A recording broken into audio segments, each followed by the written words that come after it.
Nobody warns you about this part. They teach you how to earn money, how to save it, invest it, grow it. There are entire libraries written about building wealth. But nobody, not one book, not one course, not one mentor, sits you down and tells you what happens after. What happens to the people you love? What happens to the room when you walk in? What happens to the conversations that used to be easy? What happens to the relationships you assumed were permanent? Here is the truth that the wealth-building world doesn't put in its content. Money doesn't change your family. It changes what your family was always doing, but now with the lights on. And once you see what the light reveals, you cannot unsee it. Today, we're going through 7 levels of wealth, from 0 to $50 million, and at each level, we're going to look at exactly what happens to family dynamics, to love, to power, to resentment, and to the conversations that everyone is having in their head but no one is saying out loud. This is the video nobody made. Until now. Why this matters. Before we begin, I want to be clear about something. This is not a video about greed. It's not about selfish families or cautionary tales about lottery winners who lost everything. This is about something far more universal and far less dramatic. The quiet, invisible way that financial inequality within a family reshapes the emotional architecture of every relationship inside it. Whether you're building wealth right now, whether you've already arrived somewhere, or whether you're watching someone in your family go further than anyone else has gone, this video is going to show you something true about what's actually happening, and why understanding it is the only way to navigate it without losing the people you love in the process. Let's go level by level. Level 1. 0. You are the problem they are trying to solve. You're at dinner. Everyone is genuinely happy to see you. Your mother made the dish you like. Your uncle asks about the job. Your grandmother slips you $40 when no one is looking and whispers, "Don't tell your parents." You are 23, you are broke, and you are loved. But underneath the love, and this is the part no one says out loud, you are also a source of worry. Your family is carrying 2 things simultaneously: pride in who you are, and quiet anxiety about whether you're going to be okay. Both of those things are real. Both of them are present at every dinner, every holiday, every phone call that begins with, "How are you doing?" and means, "Are you managing?" Your cousin got a job at a bank last year. Your aunt mentions it at roughly every family gathering. Not to shame you, she would say, just because she's proud. But the subtext is a map she's handing you because she's scared. Because love, at this level, often looks like fear wearing a different coat. At 0, you are not a burden. But you are not a burden. And the distance between those 2 things is something everyone in that room can feel. And no one will ever say, Level 2. You are the success story. Something shifts. Not immediately. Gradually, across 2 or 3 family gatherings, you notice that the energy in the room when your name comes up has changed. You used to be the person they were hoping would figure it out. Now you are the person who did. Your mother says your job title with a specific quality in her voice. Pride that is also relief. You are still figuring your life out. They have decided you already have. That gap between where you actually are and where they've placed you will quietly run underneath every family conversation for years. The calls from your parents shift. Less checking in, more telling you things, updates, news, because you are now someone whose opinion matters. And then, quietly, the asks begin. Small asks at first. A cousin needs a reference. An aunt wonders if you know anyone. Your younger sibling wants advice on a decision. You did not apply for this role. It settled on you the way roles settle in families. Without announcement, without negotiation, and with the full weight of everyone's expectations already attached.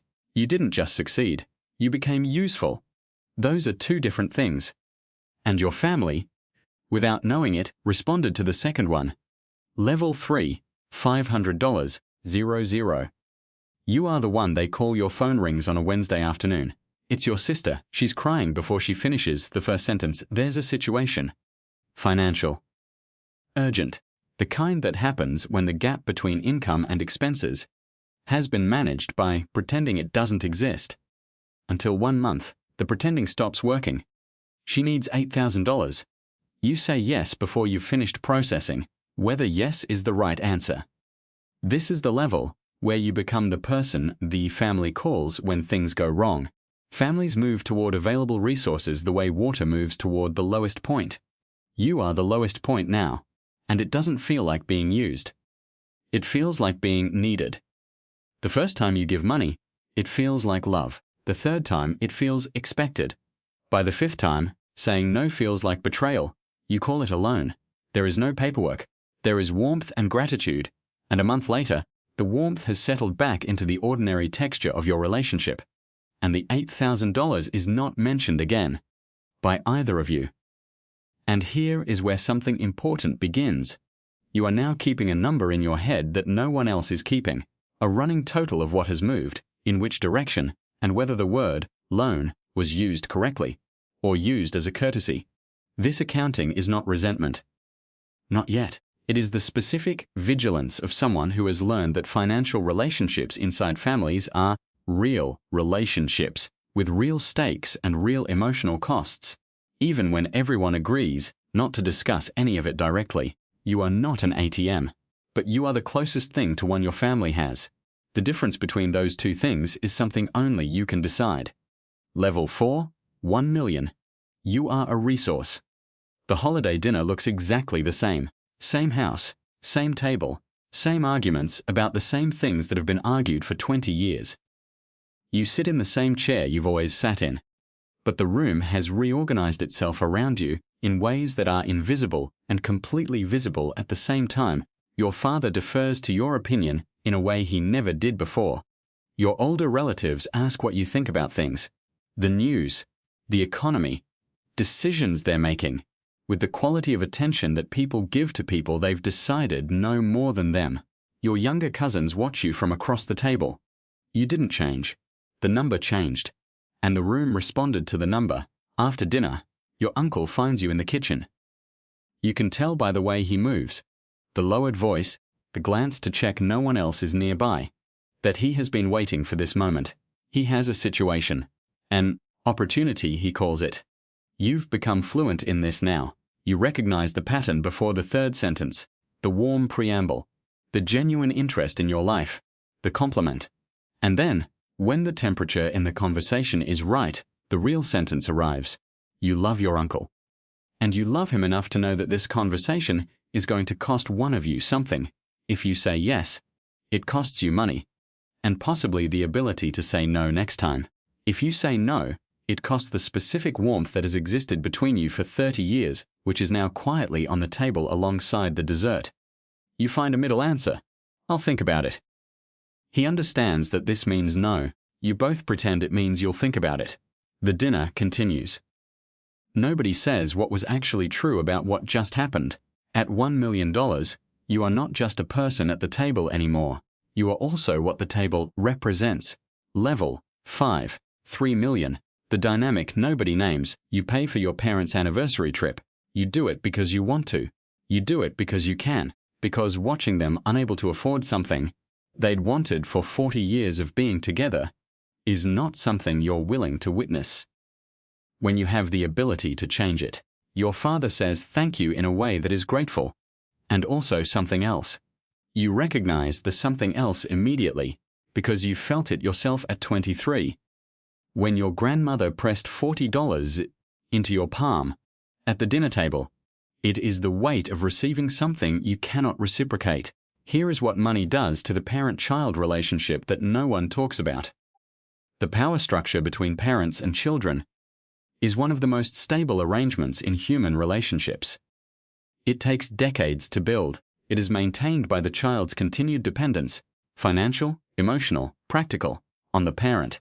Money dismantles this, not with drama, not with a single conversation, with the slow, quiet accumulation of dozens of small moments. Until one day, you are both standing in a completely new arrangement that neither of you chose and neither of you has language for. Your mother calls before making a decision about the house, not for permission. She would never frame it as permission. For your read on the situation. You give her your honest answer. She follows it. And afterward, you sit with how that felt. You didn't plan to replace your parents. It happened anyway. You are still their child. You are also the person they depend on now. Both of those things are true at the same time. Neither cancels the other. And holding both of them simultaneously, at every family dinner, is a specific kind of emotional labor that nobody names, and everybody does. Level 6, $10 million. The room full of people, you cannot reach Thanksgiving. 31 people. 3 generations. The house you grew up in, plus the extension your parents added after you helped with the renovation. Noise, food, kids running. The deep, specific warmth of a family that is intact and present. You are sitting at the table. And you are somewhere else, not physically, mentally. The things that occupy your attention, fund structure, regulatory exposure, the acquisition you've been deciding about, the conversation you need to have with your estate attorney about the trust documents. These do not live in the same language as what is being discussed 3 feet away from you. Someone asks about your work. You give the version that fits in the room. It's going well. Busy, they nod. You both know that is not an answer. You both also know that the real answer would require 40 minutes of context that wouldn't land correctly, would make the person feel bad for asking, and would shift the energy of the entire room in a direction that helps no one. So you say, "It's going well." Busy, and you mean it kindly. Your nephew is 8 years old. He sits next to you and tells you about a video game for 20 minutes, and you listen with complete attention. And it is the most present you have felt all day. He doesn't know what you do. He doesn't know what the numbers mean. He just knows you're his uncle and you listen when he talks. You think, this is the thing money cannot buy and cannot take away. You also think, this is the thing I am here for, and I am not here enough. You can explain your life to the people who love you. They just cannot live inside it with you. That specific combination, being surrounded by love and still being unreachable, is the loneliness that nobody makes a video about. The higher you go, the less your family understands your life, and the more they depend on it. Level 7, 50 million. You are no longer a person at the table your cousin is getting married. You are invited. Of course you are invited, but there is a conversation that happens before you are invited. Not with you, between other people, about what your presence means for the logistics, the venue, the security, the dynamics of who else will be there, and how they will feel about who you have become. You find out about this conversation secondhand. You don't just enter rooms anymore. The room adjusts before you arrive. Conversations shift. Energy reorganizes. People become slightly more careful about what they say, how they say it, whether what they're about to say might land wrong given everything. You used to be able to call someone at 10 on a Tuesday night and talk about nothing. You cannot do that anymore. Not because people don't want to talk to you. Because the call carries weight now. Every conversation has stakes, spontaneity left quietly, and you didn't notice until it was gone. There is a dinner, smaller, just the immediate family, your parents, your siblings. Their children, the people who knew you before the number was what it is. At this dinner, for 2 hours, you are just someone's child and someone's sibling. The number doesn't fit in the room, and the room is better for it. You stay longer than you planned. Truth about money and family. Here is what money actually does. It does not create love. It does not destroy love. It changes the conditions under which love operates. The uncle who circles an ask when you have $1 million would have asked for something different when you had 10,000. The dynamic was always there. The money made it visible. The parent who defers to you at 50 million would have deferred for different reasons at other points in your life. Power has always moved through families. The money changed the direction. The nephew who talked to you about the video game for 20 minutes. That is the relationship that money cannot reach in either direction. The families that survive wealth intact are not the ones where no one asks for anything. Asking happens in every family, at every level. The difference is not whether the asking happens. It's whether the people involved can see the dynamic clearly enough to name it. And whether the relationship is strong enough to survive the naming. Because the alternative is everyone performing a version of the relationship while the real version operates underneath. Unspoken, year after year. Until someone says something at a holiday dinner that was actually about something that happened 8 years ago and nobody knew how to name. You've probably already been at that dinner. Now you know what it was actually about. Knowing doesn't make it easy, but it makes it navigable. And that, at every level of wealth, from 0 to 50 million and every number in between, is the most honest thing that can be said. If this video made you think of someone, share it with them. Sometimes the most important conversations start with a video someone sent you. Subscribe if you want more content like this. And drop in the comments, which level hit closest to home. I'll see you in the next one.